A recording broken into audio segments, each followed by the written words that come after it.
My drip system has not been working. I came out here and I noticed that we have this PR off, power off error. And so let's figure out what's wrong. The first issue might be that the controller's not getting power. So to check that, let's check the outlet. So we just follow our cord here, and it looks like there might be power based on the little indicator on the block there. But just to sanity check, we'll put our meter on voltage, plug both of our leads in, and you can see we definitely do have voltage. And especially since, you know, your sprinkler system controller might be, there's usually, and I should say, your garage, there's a lot of GFCIs just because of the potential of moisture, and they do trip. So if you do have no power here, try resetting it, and if not, check the breaker, because that could potentially be your issue. So there is a fuse inside of here that could be bad. So to access it, just pull forward each of the parts. So here's the bottom. There's tabs here on the side. You just pull this straight out. There's one. Pull the dial off. Just pull straight forward. 2. And then lastly, carefully pull off the cover here. Like that. And there is that fuse. So we'll check it by putting our meter on continuity, the little sound wave icon, and then check our leads. So now when we put it on both ends, so we have it on one end, you can see that there's no continuity on that fuse. So the fuse is bad.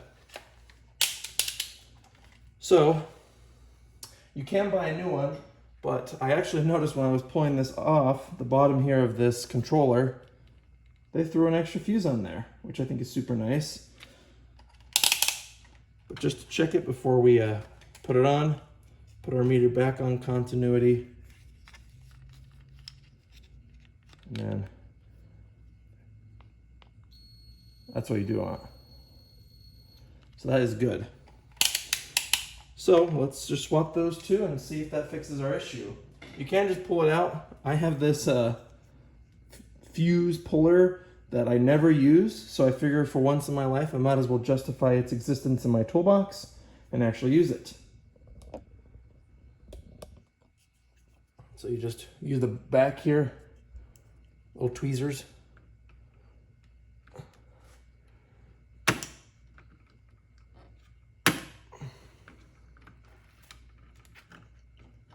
Gotta try and get enough bite on it. There you go. You can see right there.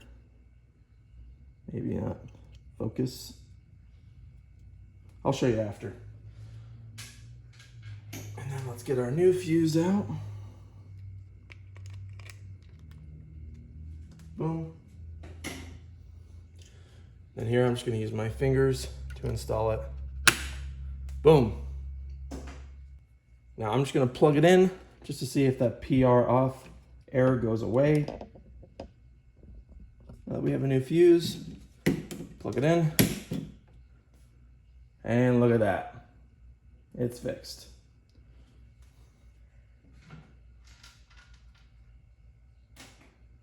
Happy day. So now I'm just put everything back. You can de-energize it again, but there is a battery in there, so I guess it's never fully de-energized. That's why if it's unplugged, it'll still have power going to it, because there is a coin cell right there that still supplies it power if you unplug it. Before I fail to mention, just because the outlet is good, make sure that this transformer, which takes the 120 down to, I believe, 24, output is, well, 26.5 volts. So make sure you're getting 26.5 volts here at this controller. Otherwise, if you're not getting power supplied by the transformer, then that would be your issue. Then we'll push this wire back out of the way and put that back in.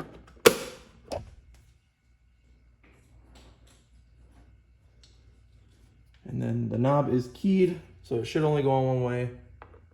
And I had it in the off position before. And look at that.